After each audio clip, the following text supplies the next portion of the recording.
এনামূলক সিয়াম আপনি জানতে চেয়েছেন বিয়ের মহর আর কাবিন কি একই নাকি ভিন্ন কিছু, একটু বিস্তারিত বলবেন।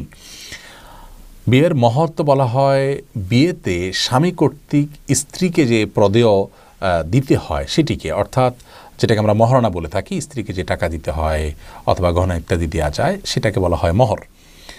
আর এই মহারণা মহর এটাকেই কি কাবিন বলা হয় নাকি কাবিন ভিন্ন কিছু?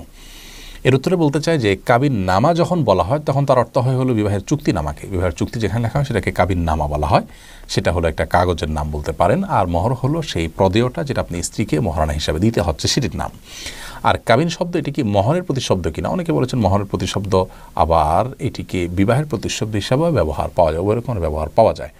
মোদ্দা কথা হলো যে বিবাহে প্রদেয় হিসাবে স্বামী তার স্ত্রীকে মহারণা প্রদান করবেন, বা যেটাকে আমরা মহর বলতে পারি, একই কথা। আবার ওইটাকে যদি আপনি কাবিন বলেন তাহলে একই জিনিসের দুই নাম বলতে পারেন, কাবিন বলেন আর মহারণা বলেন, সেটা আপনি দিবেন।